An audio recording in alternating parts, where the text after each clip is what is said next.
loka dela kasa naiz, eta gaur turbante edo hilerako zinta hau egiten ikasiko dugu. Ikusten duzun bezala, hilerako zinta normala da, baina hemen tolestura hau egiten du turbante modu batean gelitzen delarik. Ikusten duzun bezala, orain dela 2 aste egin genuen hondartzarako poltsaren soberan gelitu den ariarekin egin dut. Bai? Eta zuk, nahi duzun materialarekin egin dezakezu noski, soilik zure buruaren zirkunferentziara egokitu beharko duzula. Has gaitezen! Turbante edo hileko zinta hau egiteko erabiliko dudan materiala,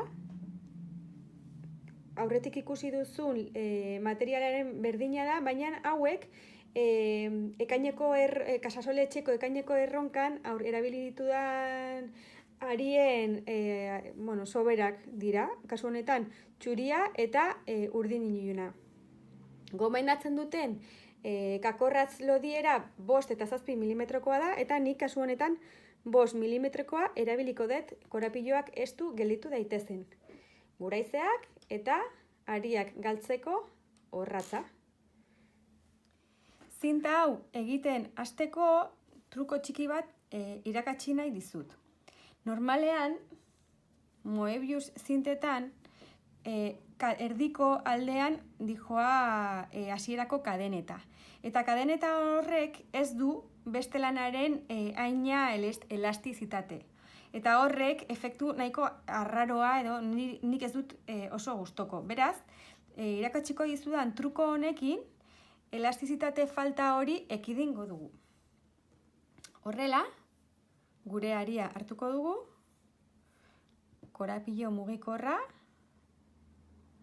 beti bezala. Kakorratze lanean ezer ez badakizu, gogora ezazu kakorratze lanean hasteko online kurtsoa doainik daukazula nire newsletterari suskribatuz. Beheko kaxan daukazu nola egin. Korapilo honen ondoren, 1, 2 eta 3 katetxo egingo ditut. Honen ondoren, aria hartuko dut eta lehenengo katetxoan kakorratza sartuko dut eta aria hartu. Horrelaxe. Eta hemen 3 eraztuntxo gelitzen zaizkit. Eta hemen puntu altu baten modukoa egingo dugu, baina luzeagoa. Lehenengo eraztuna pasako dut lehenik, ondoren hurrengo biak eta ondoren hurrengo biak. Hurrengo puntua egiteko, aria hartuko dut berriro, hemen behian sortu den katetxoan sartuko dut kakorratza, aria hartu, orain berriro ere, 3 eraztuntxoak ditut. Lehenengoan pasako dut aria, hurrengo bietan berriro ere, hurrengo bietan berriro ere. Eta modu honetan, puntu altuak batzen dira bata bestearen gainean. Errepikatu ezagun, aria hartuko dut, beko aldean sortzen den katetxoan sartuko dut kakorratza, aria hartu, 3 eraztuntxo gelitzen zaizkit, lehenengo eraztuntxoa pasako dut, ondoren hurrengo biak eta ondoren hurrengo biak. Berriro ere, kate hartu, aria hartu, barkatu, beheko katetxoan, horrela, kakorratza sartu, aria hartu, 3 eraztuntxoak ditut hemen, lehenengoa pasako dut, hurrengo biak eta hurrengo biak. Eta begira nola montatzen diren puntu altuak bata bestearen gainean. Eta elastizitatea puntu altuen neurrikoa da. Askoz ere elastikoagoa da. Eta horrela jarraituko dugu gure buruaren zirkunferentzia hartu arte ken 2 zentimetro. Bai? 2 zentimetro gutxiago egingo ditugu, horrela gure buruaren zirkunferentziara ondo helduko da gure zinta. Amaierara iristen garenean ikasiko dugu elkar. Bukatu dut hemen nire lehenengo lerroa, nire buruaren zirkunferentzia 54 zentimetro dira eta zinta honen luzera 52 zentimetro. Hau da, 2 zentimetro gutxiago jarri ditut, horrela nire burura askoz ere hobeto egokituko da zinta, bai?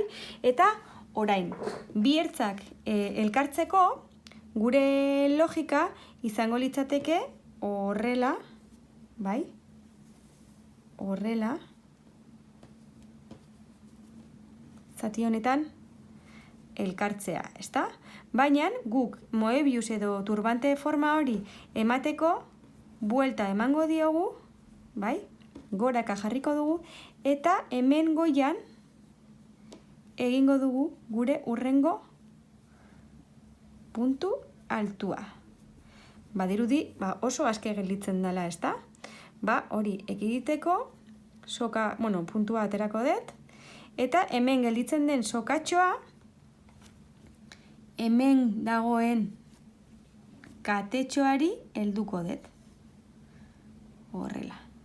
Hemen hartuko dut aria, irristatuko dut, josi egingo bagenu bezala, bai? Eta berriro ere beste aldera eramango dut. Hemendik. Hau ere hori horratzarekin egin dezakezu, nik batzutan horrela kakorratzarekin egiten dut, zuzenean, puntada bat egingo bagenu bezala, eta horrela heldutak gelditzen dira bi ertzak. Eta begira, hemen 80 graduko izkina gelditzen da, eta hemen beste bat 80 gradukoa. Eta hemendik aurrera, kolorerik ez badugu aldatzen, puntu bat egingo dugu puntu bakoitzean, espiralean edo infinitu forman, bai? Eta kolore aldaketa egiteko, oneraino iritsiko gara eta hor egingo dugu kolore aldaketa. Beraz, puntu bat egingo dugu puntu bakoitzean eta berriro elkar ikusiko dugu hemen edo puntu honetara iristen garenean. Eta bitartean ere nik aprobetxatuko dut hemen solte gelditu dan ertz hau hemen galtzeko, baiz, korapilo hauetan galtzeko eta ondo itxia gelditu dadin. Begira, iritsi naiz berriro ere ertz honetara, orain kolore aldaketarik ez badut egin behar, hemen egingo dut puntu irristatua eta kolore aldaketa egitekotan, nire aria adibidez, kasu honetan txuria erabiliko dut, hemen sartuko dut, horrela, irristatu, eta, biari gelditzen dira, motza hemen izkutatuko dut, eta luzearekin bikatetxo airean altura hartzeko, eta puntu altu bat egingo dut, puntu altu, bakoitza, begira hemen, soka ondo, edo aria ondo, helduko dut, korapiloak ondo itxita gelditu daitezen. Eta horrela, puntu altu bat, egingo dut, puntu altu bakoitzean, berriro ere, puntu honetara iritsi arte. Begira, iritsi naiz, buelta honen amaierara, berriro topatu dut lehenengo puntu altu txuriarekin, eta, orain nik kasu honetan hemen amaituko dut lodiera honekin nahikoa iruditzen zaidalako, beraz, lehenengo puntu horretan sartuko dut kakorratza, puntu irristatu egingo dut, eta hemen ja katetxoa eta aria moztu. Tira, eta orain, aria hau galduko dut, eta listo, prest daukat nire turbantea. Bai, kasu honetan bezala, 3 lerro egin nahi izan ez gero, bakarrikan egin barko genuke puntu irristatua egindako orduan kolore aldaketa eta beste buelta bat, edo nahi dugun lodiera hartu arte. Ikusi nola gelditzen den zein ondo. Nik hau eramango du nire marinel poltsarekin bat eta hau nire hondartzarako poltsarekin bat.